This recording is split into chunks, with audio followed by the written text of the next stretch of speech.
Good morning, everyone. So, before anything else, find your best place and make yourself comfortable. Okay? So, before we jump into the discussion, let me show you the intended learning outcomes. Okay?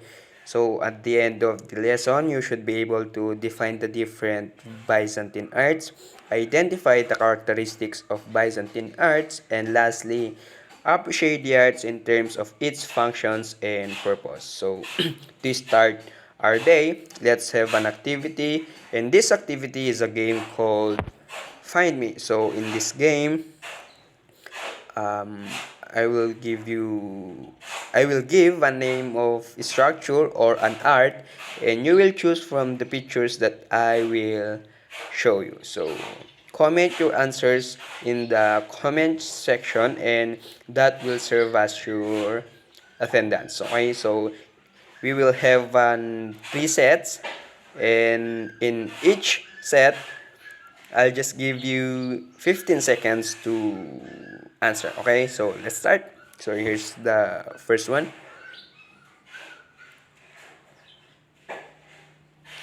The second one. And the last one. So the those pictures that I've showed you are examples of Byzantine arts, which is our topic for today. Okay, so what comes into your mind when you hear Byzantine art? So, when you hear Byzantine art, it comprises the body of Christian Greek artistic products of Eastern Roman Empire, as well as the nation and states that inherited culturally from the empire. Though the Rome and Though the empire itself emerged from the decline of Rome and lasted until the fall of Constantinople in 1453. The start date of Byzantine period is rather clearer in art history than in political history, if still precise. So, who is for you? Who is the founder of Byzantine art? So, when we talk about the Byzantine of art, of founder of Byzantine art rather, it was Emperor Constantine I, 272-337 CE, who declared tolerance for Christianity in the ancient Roman Empire in 313 CE. So, how about the capital of Byzantine? So, the capital of Byzantine is Constantinople, which is named after its founder. So, Byzantine art and architecture is divided into four periods by convention. So, the first period is the early period. This period is commencing with the Edict of Milan and transfer of the imperial seat to Constantinople extend to AD 842 with the conclusion of iconoclasm. So the second period is the middle or high period. So in this period begins with the restoration of the icons in 843 and culminates in the fall of Constantinople to the Crusaders in 1204. So the third one is the late period. So in this period includes the eclectic osmosis between Western European and traditional Byzantine elements in art and architecture, and ends with the fall of Constantinople to Ottoman Turks in 1453. So the last period was post-Byzantine. So in this term rather is used for later years, whereas Neo-Byzantine is used for art and architecture from the 19th century onwards. So hanggang ngayon daw, when the dissolution of the Ottoman Empire prompted a renewed appreciation of Byzantium by artists and historians alike. So here's the progression of Byzantine art. So Hagia Sophia in 532 to 537. So the artist of this um, structure was Isidorus of Miletus and Antemoius of Tralles. So Hagia Sophia. In Istanbul, the Hagia Sophia was prominent and celebrated feature is its large dome, soaring above the city while its square brick edifice and two massive towers create an impression of fortress-like solidity. The dome is the largest in the world. In 532, Justinian I appointed Isidorus of Miletus and Anthemius of Tralles to rebuild the church. The previous church has been destroyed in rioting against Justinian's government, and its consecration was meant to mark the restoration of his central authority. So, continuation, at the same time, as the seat of ecumenical patriarch of Constantinople, the church also symbolized the spirit, spiritual authority rather of the Orthodox Church. The structure of the interior also communicated social hierarchies, as the ground floor and upper gallery were segregated according to gender and social class, with the gallery reserved for the emperor and other notables.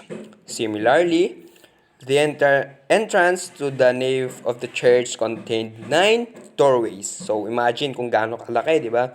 With the imperial door reserved for the emperor in the center. So yung Hagia Sophia ay may reserved door para sa emperor. Yun yung nasa center. In effect, the church was a concrete schema of the religious, political, and social organization of the empire. In 1453, following the Turkish conquest, the Hagia Sophia became the mosque and national museum. So kung mapapansin nyo, sa structure ng Hagia Sophia, may may naiisip ba kayong katulad dito sa ating bansa? So kung titignan natin yung structure niya, yung pabilog, parang hindi nalalayo sa mga temple ng mga Muslim, di ba? Kasi ganyan din yung sa atin. So parang magkatulad lang din siya. So next is Barberini Diptych 527 to 565. So this ivory relief was originally a diptych hinged to another panel that was subsequently lost. So kung mapapansin nyo, yung sa may right part ay nawawala. So two smaller panels, right, one also lost, frame the central depiction of an energetic emperor likely Justinian on horseback. So si Justinian daw yung nandun sa may gitna.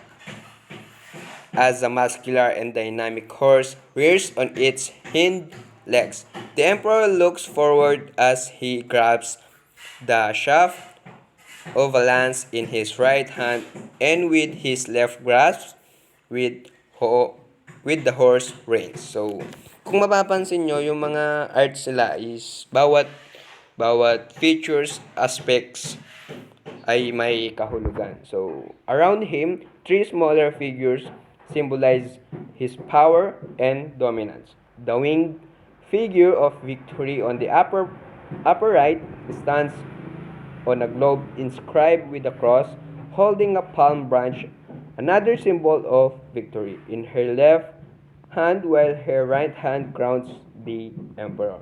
A defeated barbarian stands on the left behind the horse, and a partially nude woman who holds a cornucopia in her lap and reaches out the grabs the emperor's foot with her right hand symbolizes the earth. So kung mapapansin nyo, yung art nila is lahat ng parts, lahat ng aspects is may ibig sabihin. So, the third one is Emperor Justinian mosaic in 546 to 556. So, this famous mosaic depicts the Emperor Justinian I, hallowed, wearing a crown and an imperial purple robe and holding a large golden bowl for the bread of the Eucharist. Carrying a gold cross, Bishop Maximinus of Ravenna, whose name is inscribed above, instant on the emperor, left along with three other clergy, one holding an incense censer and the other is a gilded gospel. So, kung dun sa ivory kanina is mga aspects, may ibig sabihin. Dito naman sa mosaic na to, yung mga color ay importante din sa kanila. So, on the emperor's right stands two men in white robes with the purple stripe, identifying them as a member of the imperial administration as well as a group of soldiers gathered behind single shield decorated with a cross, placed in a center. The emperor is thus depicted as the central authority between the power of the church and the power of the government and military. So the distinctive style of this mosaic defined early Byzantine art. So next is 6th century Christ Pantocrator. This wooden panel, painted in encaustic or colored wax, depicts Christ in a frontal view, in his head framed by a halo which contains the shape of a cross. He raises his right hand in a gesture of blessings and holds a gospel of book, gilded with the jewel inlaid cross. In his left, in his left, the folds of his purple tunic and himation, a Greek garment, are modeled with darker and lighter shades of color. So, color pa rin siya. Yung mga aspects niya, yung gestures is important for their arts. This image is the earliest surviving depiction of the Christ Pantocrator, meaning the all-powerful, and set the precedent for the popular iconographic type that spread through Byzantium and eventually into Europe. It was painted in Constantinople and sent by Justinian I as a gift to honor the founding of the monastery located near Mount Sinai, the sacred site associated with the prophet Moses and the Ten Commandments. So, next is 6th or early 7th century. So, Virgin Theotokos and child between Saints Theodore and George. This icon is one of the earliest surviving examples of the Theotokos, or Mother of God, image that dominated Byzantine art and influenced Western art, particularly in the Gothic era's cult of the Virgin. So kung mapapansin niyo yung mga art niya is religious. Kung ikukumpara natin, makikita din natin yung mga religious art ng Byzantine era sa ating bansa. Kung mapapansin nyo, yung mga art nila is nakikita sa mga simbahan, yung mga nasa ceiling, ay ganun katulad din ng Byzantine art. So, it is also one of the earliest depiction of Saint Theodore and Saint George, who became revered saint not only in the Byzantine Empire but also in the West. This image depicts the Virgin seated in a golden throne, holding the Christ child on her lap as if presenting him to the viewer. Dressed in white and holding a gold cross in his right hand, the hallowed Saint Theodore revered as a warrior saint and a martyr in the Orthodox Church, stand to the Virgin's right, while Saint George in red, also haloed and holding a cross, flanks her left. All four figures are depicted in colorful, fine robes and face forward, in stern and motionless with prominent eyes confronting the viewer. So, next, 900 David composing the Psalms. Psalters were popular reproduction of the Bible's book of Psalms, many of which were believed to be authored by King David. This particular work was unique for its large size, its high quality, and full page illustration, suggesting that it was made for an aristocratic patron, containing 449 folios or pages and 14 full-page illuminations, including 8 scenes from King David's life. This work exemplified the Macedonian Renaissance with its realistic representations, depictions of landscape with plants and animals, and classical allusions. This illuminated page from the Paris Psalters depicts the biblical King David seated on a boulder in the center as he plays a harp in a pastoral landscape portrayed as a young shepherd. He is surrounded by his flock that appears charmed by his music. So, kung nanood na kayo ng Superbook dun sa kwento ni ni David tsaka si Goliath, ay ganun din yung senaryo dun kung paano nila ginawa yung art na to. So, a woman wearing classical Greco-Roman robes and symbolizing melody sits beside David, while in the upper right another female figure represents the Greek goddess Echo. In the lower right, a man representing the city of Bethlehem rests on the ground. So kung mapapansin nyo, yung mga art ng Byzantine art is all about religious. About kay Christ, kay David, kay Virgin Mary. So next is 1310 to 20 Anastasis, Harrowing of Hell. As art historian H.W. Johnson and Anthony F. Johnson wrote, a magnificently expressive image of divine triumph. Such dynamism had been unknown in the earlier Byzantine tradition. This style which was related to slightly earlier developments in manuscript printing, was indeed revolutionary. Theodore Metochites, a poet and scholar who was Emperor Andronicus' second prime minister, restored the church and commissioned the paintings to reflect religious narrative and the growing Byzantine fascination with storytelling.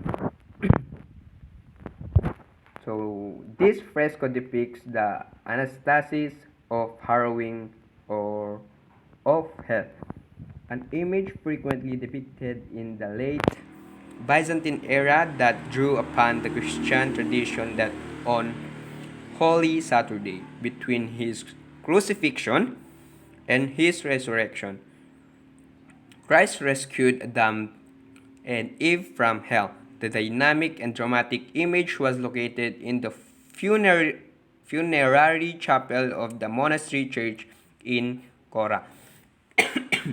Excuse me. Where a cycle of paintings portrayed religious scenes of Christ's redemption of human sin and mortality. So, next is 1411 or 1425 to 1427, the Holy Trinity icon. And the artist of this art is Andrei Rublev. So this art ostensibly depicts the biblical account of the visitation of three angels to the prophet Abraham, who sacrificed a calf to feed and honor his visitors. More importantly, the icon is a visual expression of the concept of the Trinity that believe that God is one in three persons, the Father, the Son, and the Holy Spirit. So, kung kung iisipin niyo yung mga past arts na tinakal natin, parang ginagawa nila ng art yung mga naging eksena noon about about God kanon. Basta related sa related sa religious. So this the most famous of all Russian icons depicts three angels seated around a table upon which sits a chalice containing the head of a sacrificed calf. The arrangement of the winged figure, the graceful lines, and the clothing they wear create a visual circle, symbolizing their unity. Both the angel in the middle and the one of the right lift their hands in gesture of blessing over the cup as they look toward the angel of on the left. So that's all. Thank you. Thank you for your time.